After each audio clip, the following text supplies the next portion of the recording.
పహల్గామ్ దాడి తర్వాత భారత్ ఏ క్షణమైనా సరే మనపై దాడి చేయొచ్చు, కాబట్టి మనందరము కూడా సిద్ధంగా ఉండాలి అంటూ పాకిస్తాన్ అయితే అన్ని విధాలుగా జాగ్రత్తలు తీసుకుంది.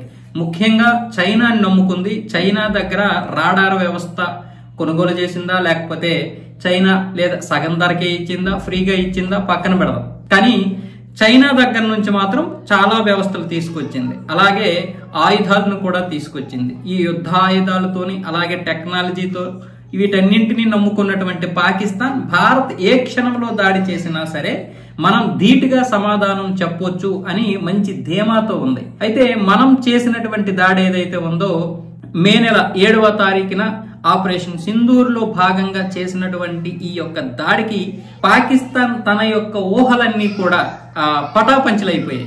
మొత్తం తన ఆశలు, అసలు అది ఏదో ఊహించింది, చైనా నమ్ముకుంది. కానీ మనం వేసినటువంటి క్షిపణులతోని, మనం వేసినటువంటి బాంబులతోని మొత్తం ఉగ్ర స్థావరాలే కాకుండా పాకిస్తాన్ ఎయిర్ బేస్లు కూడా మొత్తం కోసాలతో పాటు కదిలిపోయాయి. ఇలాంటి పరిస్థితుల్లో చైనాకి చెందినటువంటి రాడార్లు, అలాగే HQ-9P అలాగే HQ-16 వంటి ఎయిర్ డిఫెన్స్లు కూడా పనిచేయలేకపోయాయి. వీటన్నింటినీ నమ్ముకున్నటువంటి పాకిస్తాన్కి అర్థమైపోయింది భారతదేశం మనపై దాడి చేసింది మామూలుగా కాదు.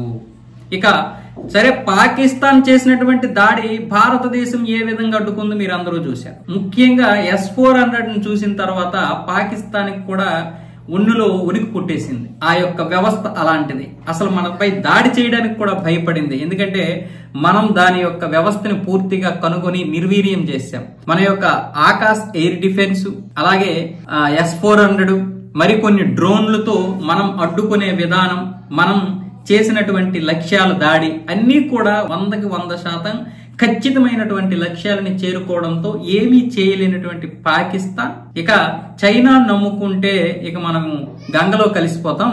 అందుకని అమెరికాతో ఇప్పుడు పొత్తు పెట్టుకొని అమెరికా దగ్గర ఉన్నటువంటి డిఫెన్స్ వ్యవస్థను కొనుగోలు చేయడానికి వరుసగా ఇప్పుడైతే పాకిస్తాన్ వెళ్తుంది. మొన్నే ఆసిఫ్ మునీరు విందు పేరుతో అక్కడికి వెళ్లి అక్కడి నుండి కొన్ని రక్షణ వ్యవస్థకు సంబంధించినటువంటి ఒప్పందాలు చేసుకున్నాడు. ఇప్పుడేమో పాకిస్తాన్ ఆర్మీ చీఫ్ జహీర్ అహ్మద్ బాబర్ సిద్దు ఇతనైతే ఈ రోజు అమెరికా వెళ్ళడం జరిగింది. అక్కడైతే ఇప్పుడు అమెరికాతో కొన్ని రక్షణ వ్యవస్థకు సంబంధించినటువంటి డీలింగ్స్ కోసం అయితే వెళ్ళాడు. అందులో ముఖ్యంగా F-16 బ్లాక్ చెందినటువంటి 70 ఫైటర్ జెట్లు, అలాగే వైమాన రక్షణ వ్యవస్థలను కొనుగోలు చేయాలని ఇప్పుడు పాకిస్తాన్ భావిస్తుంది.